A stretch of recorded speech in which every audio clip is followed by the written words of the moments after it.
Welcome to Growing Your Team, a podcast designed for small business owners seeking to grow their company with the help of employees and contractors. Your time is limited, which means growing and leveraging teams is essential for business success. The Growing Your Team podcast is the place to learn tips and techniques designed to help you know when it's the right time to hire, how to select perfect fit team members, and how to maximize productivity while creating a positive work environment. Drawing from her 10-plus years of leadership and hiring experience, here is your host, Jamie Van Kuyk.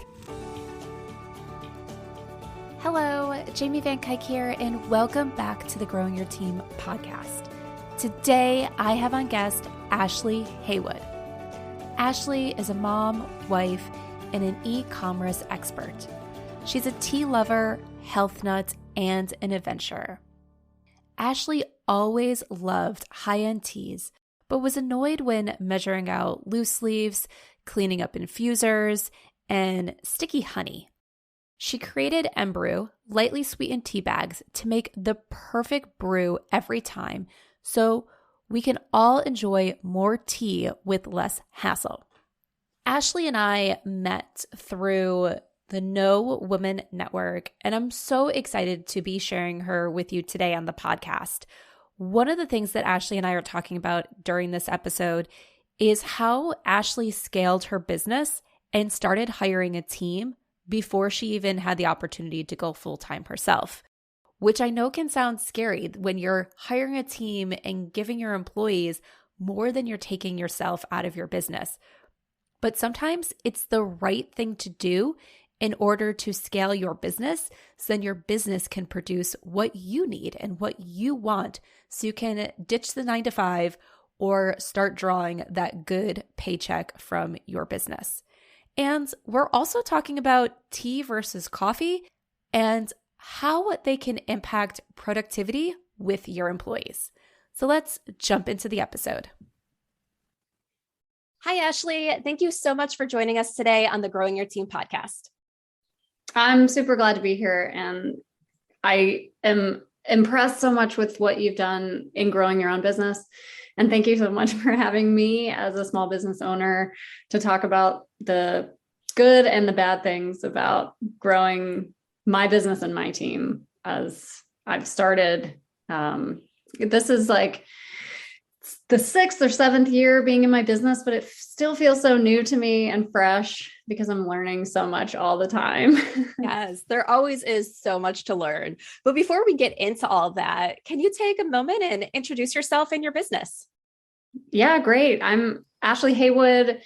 I started a tea business in 2016 called Embrew. Embrew is a tea business where essentially I had this need and want for a really great cup of high-end tea, but that didn't require all the cumbersome pieces of finding loose leaves and measuring them out, having a tea infuser and finding sticky honey. And then of course, the whole cleanup situation, because at that time I just wanted something that was easy, that I could have in a tea bag with sweetener already in there so that I didn't have to spend a lot of time with the process of making the tea in order to get a good cup. But I was super disappointed with mediocre grocery store tea bags. So that's really where I started and what the idea was. And I had this idea way before I actually brought it into the world. I just wanted to find a sweetened tea bag myself. And this was about 15 years ago, but I couldn't find anything. I mean, store shelves, nothing. And then Google, I think back then it was, 2008, 2007, something like that. And Google actually gave me back like an empty results page, which I haven't seen. I had never seen before, like Google says there's not there, we can't find what you're looking for, but maybe you can search something else. I just couldn't believe sweetened tea bags was such an obvious thing because people have been sweetening their tea for so long, hundreds of years, but no one had put them together. And I wanted it for myself. But again, I didn't wasn't in the position, didn't have the wherewithal or the motivation to bring something like that into the world until years later. Yeah. I love so much that you said in there. So obviously Ashley and we've known each other for a few years now. So we've talked about tea and everything before. I'm a big tea drinker. I don't drink coffee, but I will say even this morning, I have my cheap store tea bag in here because it's one of those days where I was like, okay, I'm running late. I have no idea where my tea infuser is for my loose leaf tea, like all this stuff. And you do talk about it. It takes more effort to do like the loose leaf tea and everything versus just throwing a tea bag in. So I keep some tea bags around the house just to throw in. I'm like on those days where I'm like, okay, that's all I have time for. I don't want to deal with all this additional stuff. So I think it's such a great idea. Now, me personally, I don't put any sweetener in my tea. I've tried Ashley's tea before and it is delicious, but for me, it's not my day-to-day thing. But I say, if you like sweetening tea, if you like sweetener in your tea, you got to try the Embrew tea. Like it is so good, the different flavors. And we've even did an event once where the tea was used to make cocktails and they were delicious. I remember that. That was such a fun event. Forever ago, it seems like now. Right. And I'm trying to remember what the cocktails even were, but there were two different options. One of them used the lavender chamomile kick, and the other one I think used the amber black maple, which I don't carry anymore. I reformulated that one. But yeah, that was the idea too, is just creating unique flavors. And most people ask immediately, how sweet is it? What do you sweeten with? And the truth of the matter is that it is not Southern sweet tea. So that is not what my product is. Really, I use sweetener like granulated maple, granulated honey, coconut sugar. I have a bourbon smoked sugar in with one of my white teas. And really the idea is to enhance the flavor the way a chef does in the kitchen, where they add just a little bit of sweetener to pull out flavor notes that would otherwise not be there. And that's really what I like in my personal taste, but the creativity in creating blends is just super fun. And then being able to turn it into something like cocktails or mocktails is really a super fun part of what I'm doing too. Yeah. I think I might still have a picture of one of the cocktail recipes, because I think you guys like posted it at that event. And if I have it, I'll post it in the show notes. That way people can see like an idea of what to do. Nice. All right. But let's talk about, obviously you are a few years in now. Obviously you said you're learning a lot still, and I think we'll get more into that. But when you started this business, you didn't go all in. You didn't quit your job to start this business. You were still working a full-time job and building this business on the side. Talk to us a little bit about that journey and what it was like, because you weren't growing tea leaves in your backyard to create this tea. Right. Yeah, that's true. When I started the business, it was probably the least opportune time and the busiest I've ever been. So I had just had my second baby. Both of my kids were under 2, and I was like stripped of my identity as whoever I was before I was a mom, taking care of all the feeding and cleaning and, domestic sort of caretaking role that my life had become. But also, yeah, I was working full time. I worked in e-commerce for a long time. I worked at that time at HSN, which then was acquired by QVC. So really, working full time, trying to remember I had a husband, had 2 kids, and then I really wanted to bring something into the world that was mine and that was for me and allowed me to have me time again. And that was really what was so important about the sweetened tea bag, because it takes the stress out of your me time because you don't have to make anything special. You don't have to clean up.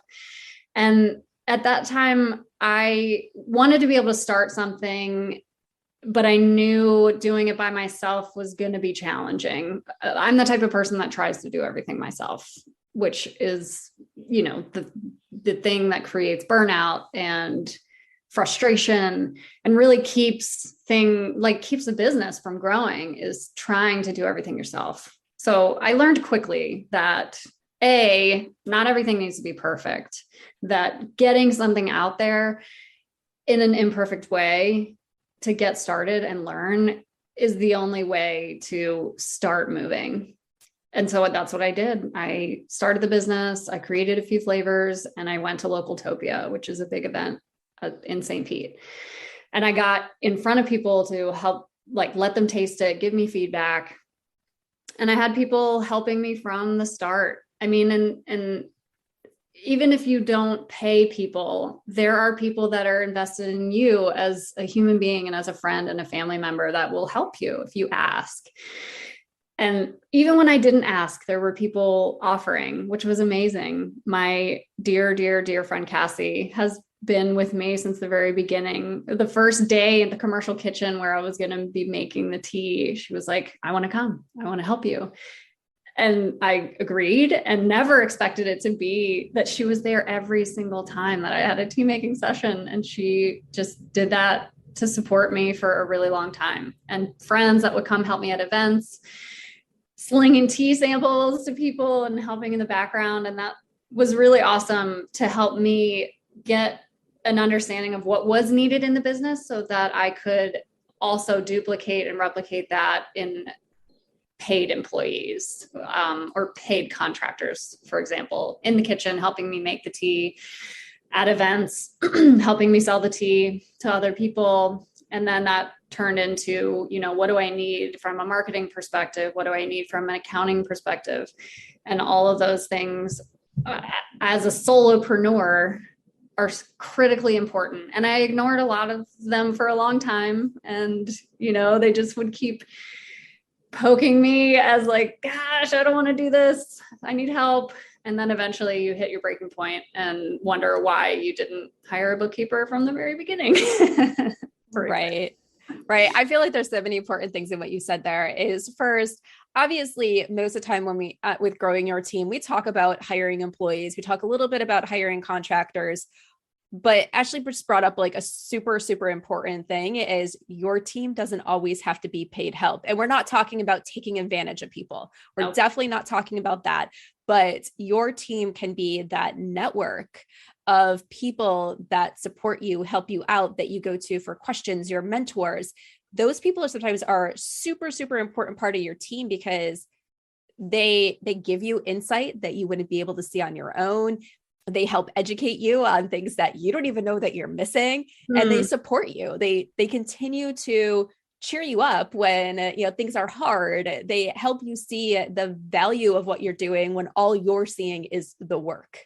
Right. I'm glad you mentioned mentors. I've had a really important mentorship group from the very beginning, and it wasn't formalized, but like you said, there are certain people in your life that you want to take advice from, and then other people you just kind of ignore their advice.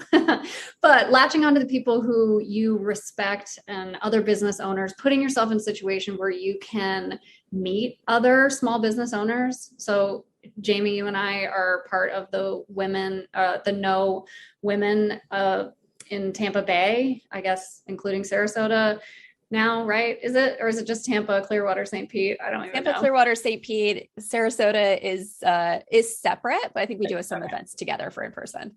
But yeah, that type of group. I was also part of Working Women Tampa Bay, and being part of the Chamber of Commerce really created opportunities. But I mean, there's also free help for small businesses in your area, most likely.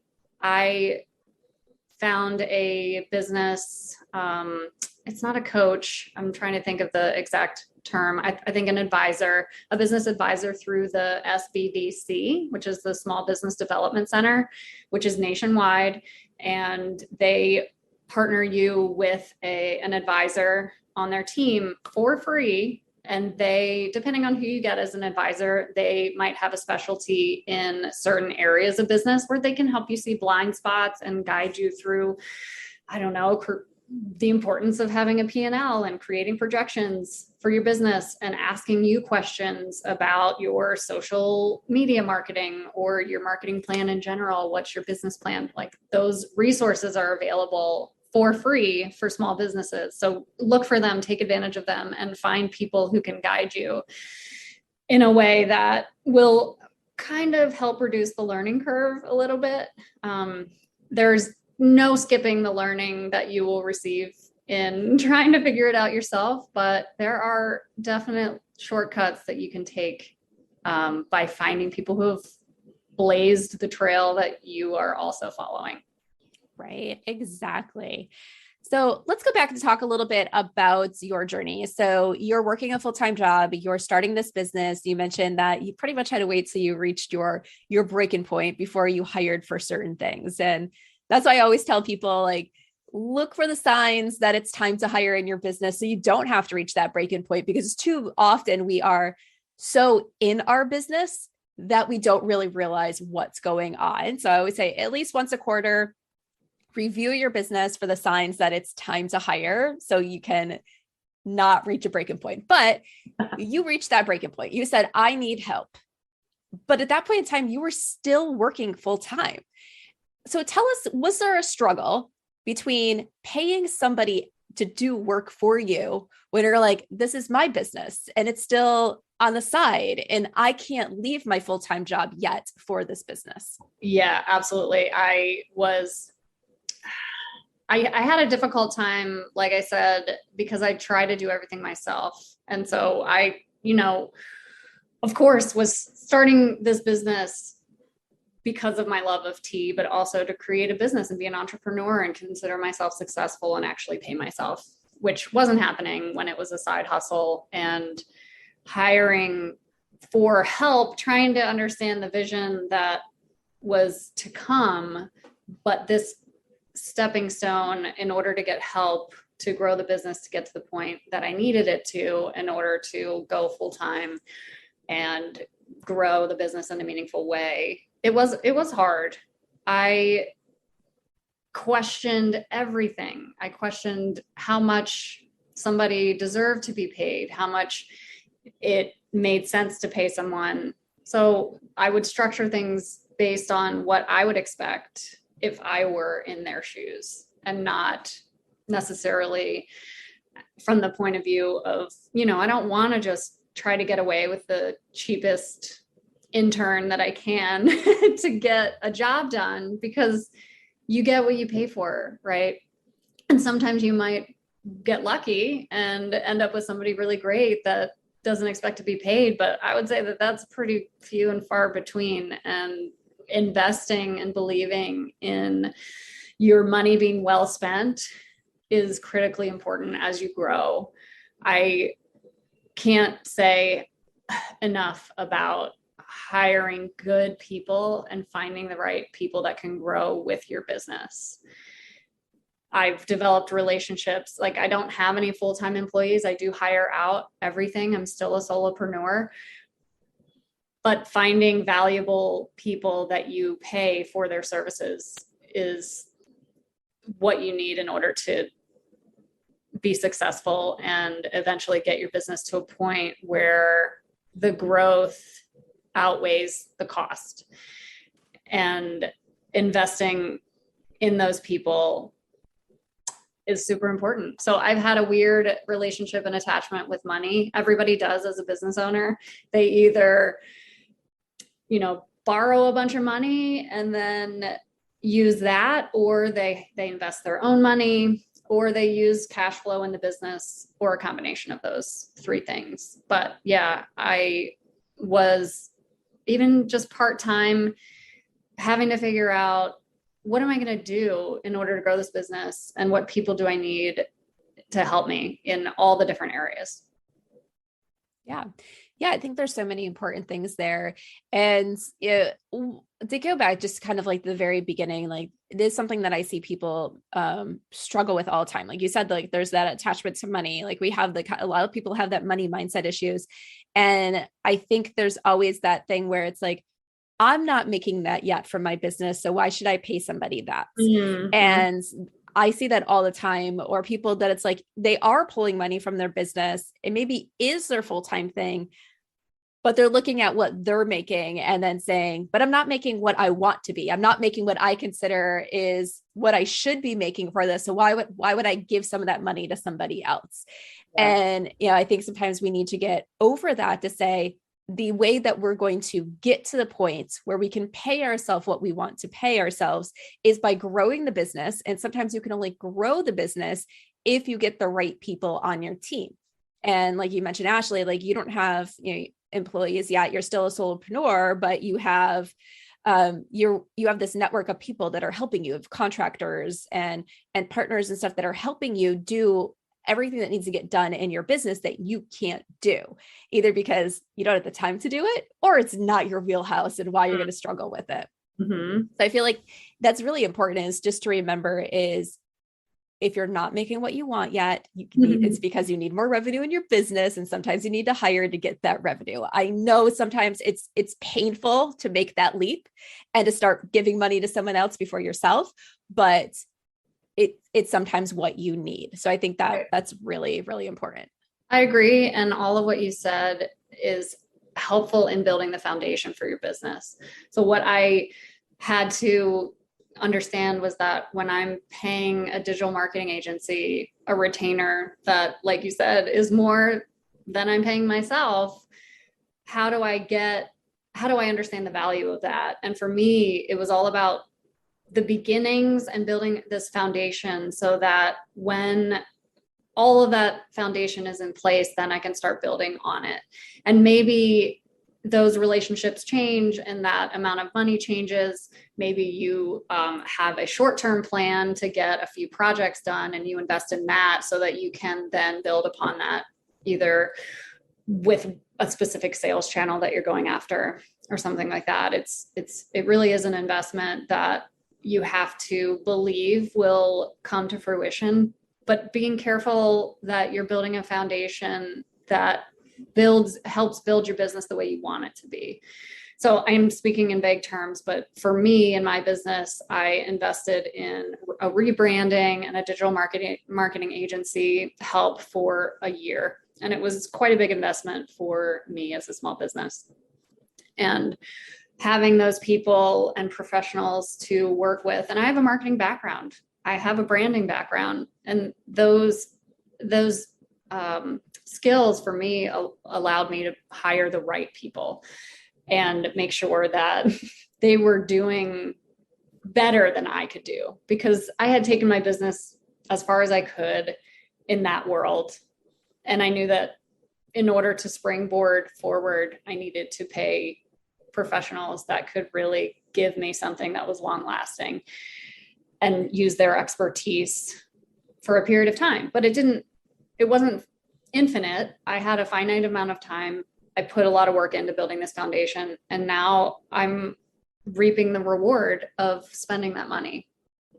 Yes. And I think that's so important. It's like you get that ROI. It's what you're looking for is really that ROI. You said you're reaping the reward. So that is super important. And one of the other things you said is, while you have the marketing skills, doesn't mean you had to do it yourself. You said you took it as far as you could go with that, and you needed to bring in some other expertise. And I feel like that's really important too, is just because you're good at something doesn't mean you have to continue doing it in your business. Sometimes we're too close to things. Sometimes we're getting pulled in different directions. And just because you're giving up that task doesn't mean necessarily you're failing at it or anything like that, or you're not good at it. It's just, it's no longer right for you to do. Right. And maybe you're involved in a specific way in the task, but you're not executing it all the time.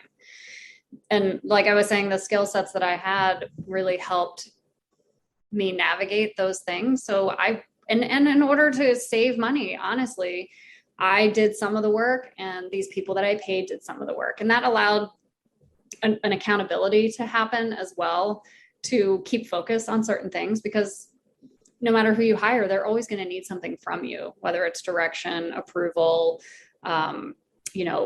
any number of things like content. And being able to share that workload was really important.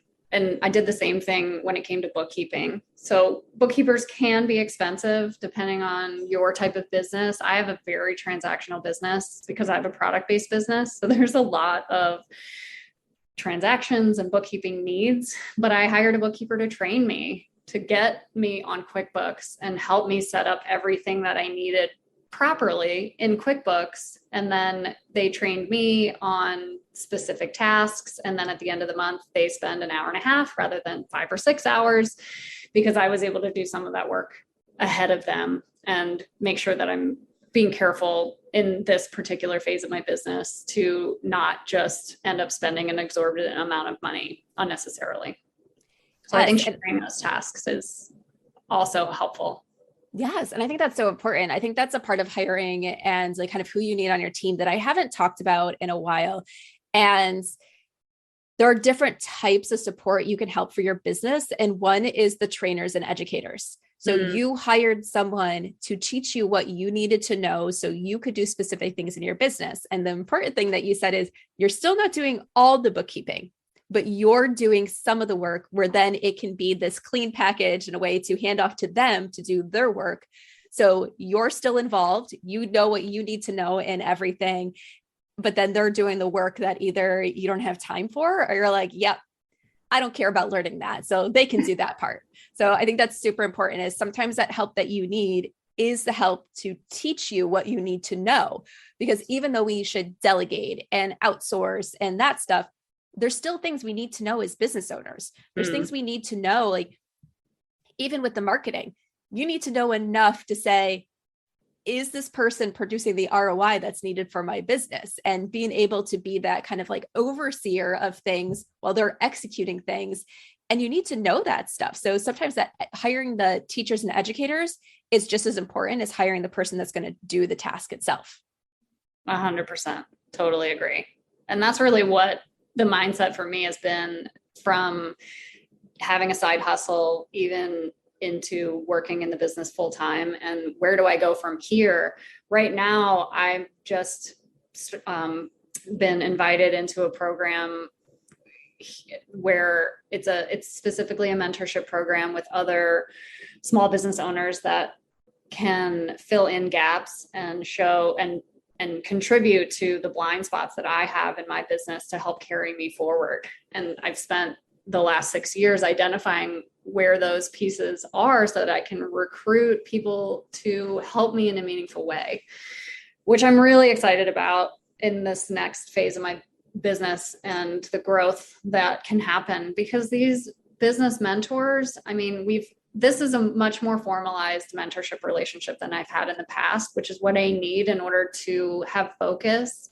And just, there's so much of me that, because I was in corporate for 15 or 16 years before I went out on my own as an entrepreneur exclusively, I realized that I'm missing this feedback loop of a team to talk to, a boss, a company with, very specific goals and all working towards the same thing. And just having somebody sitting next to me to talk to, I was missing that. And this mentorship group is going to be giving that back to me, because sometimes I just want someone to tell me what to do, because being your own boss and having your own business is exhausting. And you're really just trying things and seeing what works and using your skill set and your knowledge to do your best. But none of us really know what we're doing.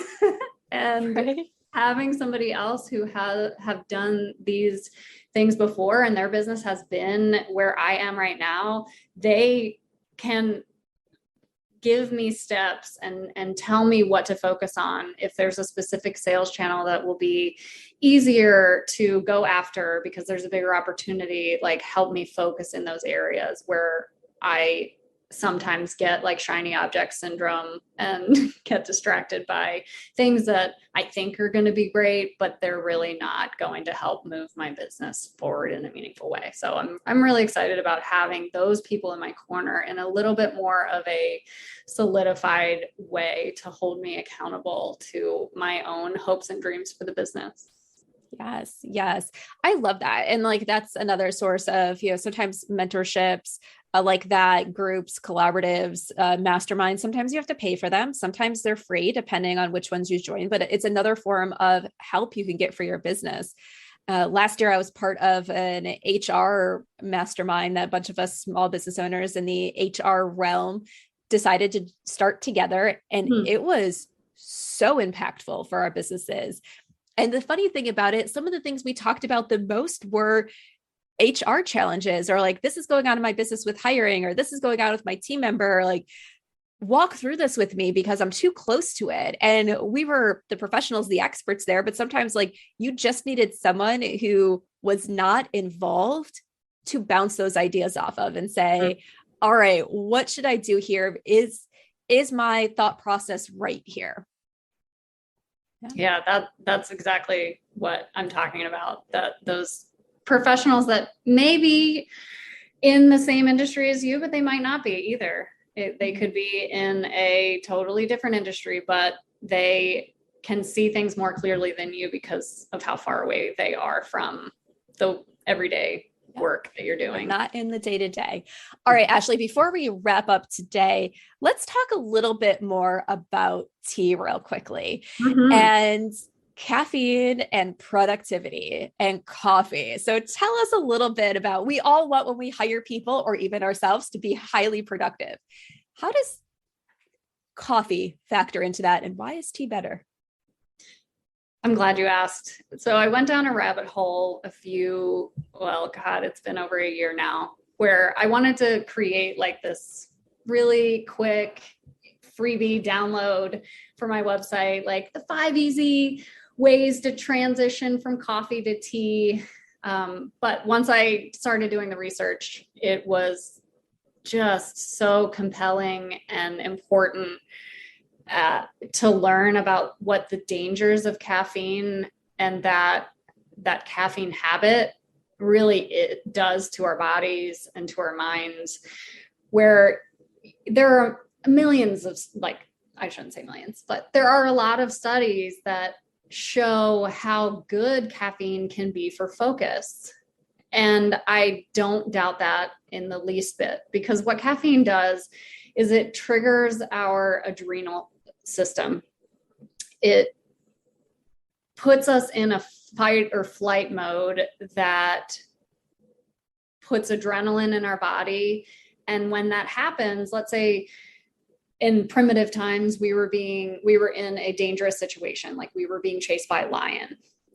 Our body produces adrenaline and cortisol and these other chemical reactions in order for us to perform better, to think more clearly, to make decisions more quickly, for our muscles to have more blood in them so that we can run faster and get away from the lion. All of those things were built into our nature, the nature of our body. But what caffeine is doing by triggering that and keeping us in this fight or flight mode for an extended period of time, sometimes indefinitely, because of the way that people consume coffee and caffeine, it's actually a huge detriment to our bodies, that we can't perform without it.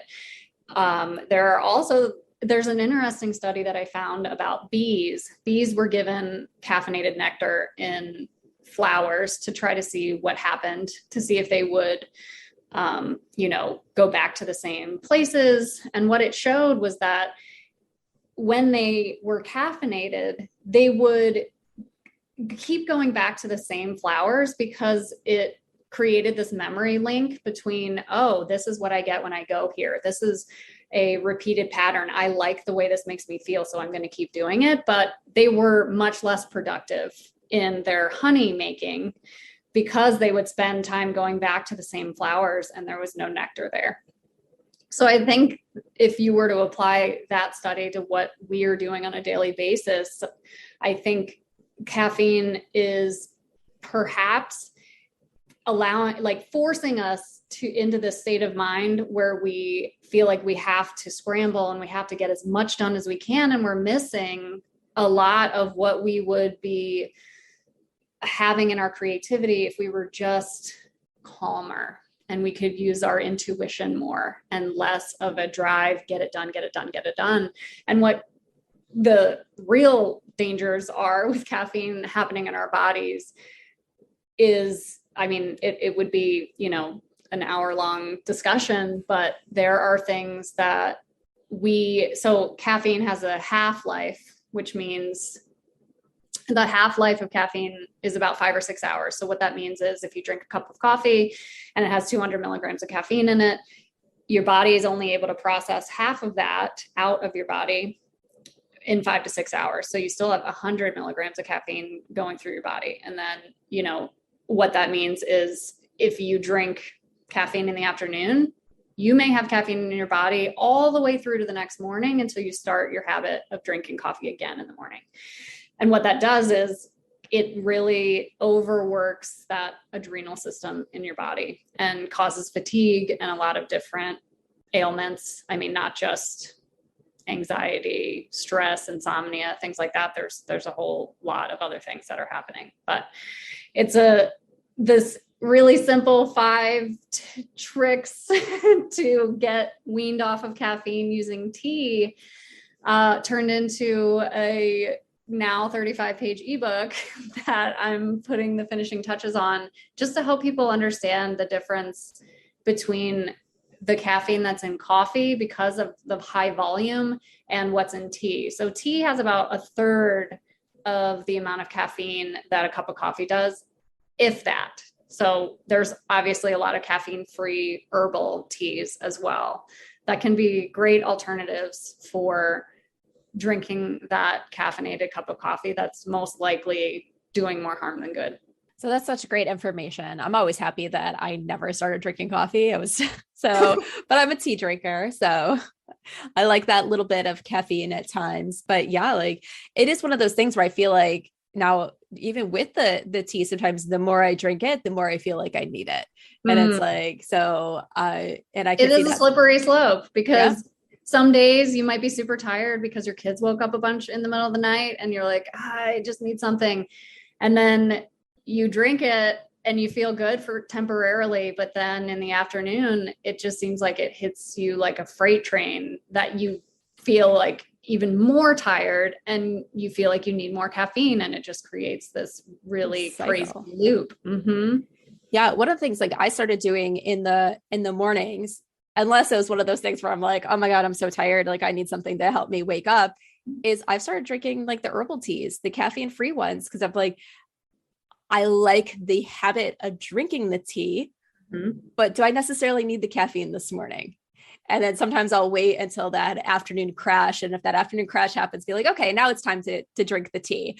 But of course, then it's probably, you said like that it's not as much as the coffee. So probably not lasting as long, but then it's wondering, okay, how late should I be drinking the caffeine in the tea? But I think that's all good. And one of the important things I think about that is we're not saying go and make your employees, if you have an office, go cold turkey and pull out all the coffee because you're like, it's bad for your productivity. Like we got to cut out the coffee, but maybe start offering tea options. Like I'm always amazed at when I go places and they have like all these different kinds of coffee. And it's like, oh, we have this like leftover tea bag that might be 5 years old that's sitting here crumpled up. And it's just like, wait, what? Like, why don't you have more options? Or like all they'll have is make maybe the herbal teas and everything. And I'm just like, okay, like what about those of us who want a little bit of caffeine but don't want coffee? So start thinking about like if you have a break room where you offer coffee, bringing tea in there and bringing good quality tea in there. So that way your employees have that other option too. And maybe you can help wean them off the coffee habit. Right. And the really interesting thing about what you said there and the convenience, I have several customers that I've talked to that are teachers or flight attendants or, entrepreneurs themselves where they're not necessarily in an office, but they're moving around a lot. And my teas are in a specific type of packaging that allows you to reseal the bag and take it with you. And it packs really flat so it can fit in your bag. And with the sweetener already in there, you don't have to worry about like, where am I going to find sugar? Do I need a spoon? Because you really don't even need any of that. And they love my tea for that specific reason. Like, especially the teacher comes to mind because they don't have offices. They have their own classroom, but they don't have a setup for coffee and tea. So it's really easy for them to grab the hot water from the break room and then get to the printer, get their papers and get to class. It's really interesting. And I love that this was an unexpected result of what I created. Yes. Yes. Yes. All right, Ashley. Well, we have to wrap up today. Tell everybody how they can get in touch with you. There are a few ways you can get in touch with me. LinkedIn is a really good one. If you search Ashley Haywood on LinkedIn, you may come up with a few, but my LinkedIn URL is LinkedIn/in/Ashley Haywood. And my website for the tea is imbrew.com. That's EMBREW.com. And my email address is Ashley, ASHLEY, @imbrew.com. And you can find me on Instagram and Facebook @imbrewtea. And if you're interested in learning more about caffeine or having me speak to a group of employees, I have a talk that I can adjust to the time frame about educating, not scaring people about caffeine, because everybody loves their coffee, right? Especially coffee drinkers. And they're like, no, you can't take my coffee away. But there are things that you can do in order to be conscious of the amount that you're drinking, trying to incorporate a healthy decaffeinated option, things like that. So I do have a talk prepared if you are interested in educating your staff or even yourselves about that. Please reach out. Sounds good. Yes. And all those links to get in touch with Ashley will be in the show notes over at growingyourteam.com. All right, Ashley, one last question that I love to ask all my guests. We've all had leaders or managers that have stood out to us, either in our personal or professional lives. Think of a leader or manager that stood out to you and share one great thing about them. My boss early on in my career, it wasn't my first job out of college, but it was my second job. His name was Ron. What a great early boss to have, because you can learn so much about the way you don't want to lead from your boss, or be impressed by the leadership of somebody who is your boss. And he was just a really amazing leader. The way that he took my strengths and helped build me a role that fit my strengths. And that's really spoke volumes. Even from day one, when during the interview process, I remember him saying, we hire for people here. We don't hire necessarily to a role. We want good people because we know that we can teach them the role that they need, but finding good people is what we do here. And that was really meaningful to me, to know that he believed in me as a person. And he really guided me through the 4 years of that job through different roles and helped shape me into the person that I was at that time to move on to the next stage of my career. And I look back at that and have such fond memories, especially about the team bonding and the team dynamic that he created under him. He was a creative director. I started out as a graphic designer and moved into an account management role because that was really where I was meant to be. And he saw that. Even though I wanted to be as good as everybody else at graphic design, I had strengths in other areas. And that was something that set me on a trajectory that I can't thank him enough for. Awesome. All right, Ashley, thank you so much for everything that you shared with us today about your business journey and for joining us today on the Growing Your Team podcast. I am so happy to be here and have shared all of this with you. Thank you for all the listeners that you have, and to you specifically, Jamie. Thank you. Thank you. And that wraps up this episode of the Growing Your Team podcast. Did you enjoy this episode? If so, and you have not done so yet, please subscribe to the Growing Your Team podcast so you can stay up to date on all the latest episodes and hear all the greatest tips from our guest experts on how you can grow your team so you can scale your business. And if you haven't done so yet, please consider leaving us a review. I would love to hear what you think of the podcast, and your review will help other people decide if this is the right podcast for them. So once again, thank you for listening, and be sure to subscribe and leave us a review. Thank you for joining us for this episode of Growing Your Team with your host, Jamie Van Kuyk.